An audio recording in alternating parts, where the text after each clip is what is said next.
kulong lang sila itong maghapon. Ganitong oras ko sila binibitaw, alas 4. Yan, maghapon niya sila sa kulungan kasi pinapakain ko lang doon sa kulungan nila ng umaga, tapos sinayaan ko na doon pagkadating ng hapon bago ko sila binibitaw. Kaya sinanay ko naman sila sa kulungan, nakakulong lang kasi alam naman natin yung kambing, grabe talaga makukulit yan, hanap ng paraan yan. Ayun yung ginagawa ko na nga na strategy kapag ganun na sila, sinasanay ko naman sila sa kulungan, pinapakain ko lang, yan yung mga ipil-ipil, mga isang linggo or kung ilan pa, basta sinasanay ko naman sila hanggat may marami pa naman makukuha ng ipil-ipil, para pag binitaw ko sila, kung ano yung pagkain dito, ayun yung kakainin nila, hindi na sila lalayo. Pag nakakulong sila, tapos binitaw natin, dyan na lang yan sa palibot, di na sila lalayo. Yan. Hindi naman talaga sila totally gutom kasi pinapakain natin umaga, pagkadating ng hapon ibitaw natin, isang oras kain na sila ng kain dyan. Magaganda naman yung mga katawan nila, yun, no? Sa ganung pamamaraan, yung oras ko hindi lang talaga umiikot sa mga kambing. Hindi pa naman sila ganun kadami, pero madami na rin doon yung iba. Kasi dati, yung wala pa ito yung bakod, yan ginawa ko rin yan. 24/7 talaga yung bantay ko dito kasi pag lumalayo sila, tapos yung may mga aso pa na umatake dito, maraming aso, yung nadalihan ako ng 5 pirasong kambing, kaya talagang 24/7 yung bantay ko dyan, binabantayan ko. Kaya yun, sayang sa doon lang din ako nakapokus. Pero yun yung ginawa ko, dahil marami namang tanner bag dito sa palibot, yan hanggang doon yan, sinicure ko yan. At 3 hectares yung lawak ng ano na to, compound na to, yan, lahat yan paikot may mga tanner bag. Kaya yun yung hindi na sila lumalayo, dito na lang sila. Pag nasanayan nilang lumabas dito, may mga rupok na lumalabas sila. Makukulit talaga sila, lalabas talaga yan kahit bantayan mo. Pero kahit paano,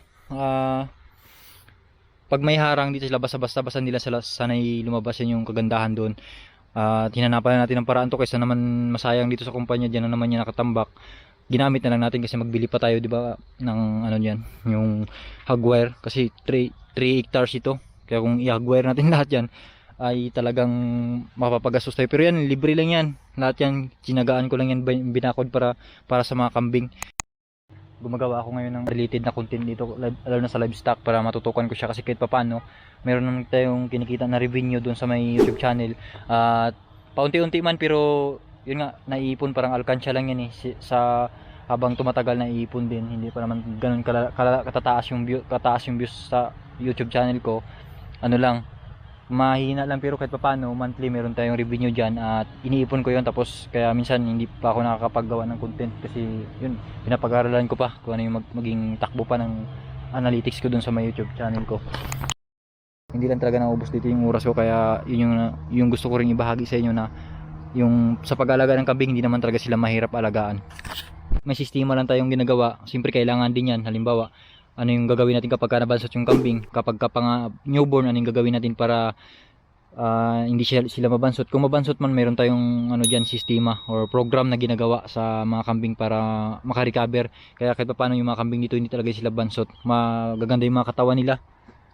Pagdating sa pagkain, madali lang naman sa damo, kahit anong kinakain lang nila yan. Tapos ayun, minsan kasi pag nakapokus lang tayo sa kanilang pagkain, minsan doon na lang sa naubos yung oras natin. Ganun yung ginagawa ko dati, pinapakain ko sila ng yung kinukuha ko sa ilog, yung mga napier, tapos pinapakain ko doon kasi nga wala pa tong bakod. Kaya ganun ginagawa ko, umaga, tanghali, hapon pinapakain ko. Pero ngayon na secure na yun, no? Yung mga tanner bag paikot dyan, 3 hectares may mga tanner bag, kaya safe sila sa loob. At yun, binibitaw ko lang sila ng isa, ano lang, tuwing alas 4 ko na sila binibitaw. Tapos pinababayaan ko na yun hanggang alas 6, tapos kinukulong ko na sila. Ganun lang yung oras na kanilang bago sila makakain. Pero sa umaga, nilalagyan ko ng ipil-ipil. Yun lang, pero hindi naman sabi silang gutom talaga. At saka magaganda yung katawan nila. Nasanay sila sa ganung sistema. Kaya yun, hindi sila makukulit, hindi sila lumalayo. Dito na lang sila palagi sa palibot nito. And then nakokontrol natin sila. Tapos yung oras natin hindi nasasayang dito. Pero kahit ganun, ay ano sila, magaganda yung mga katawan nila, tsaka maliliksi. Ayun yung na-experience ko sa pag-alaga ng kambing. Kaya habang tumatagal talaga, maganda rin kapag yun nga, nag-try tayo, marami tayong matutunan at may apply natin. Kasi kung saan man tayo mapunta sa sunod, mayroon tayong skills pagdating sa ganito. Alam natin yung program at paano mag-alaga at magpadami ng mga kambing.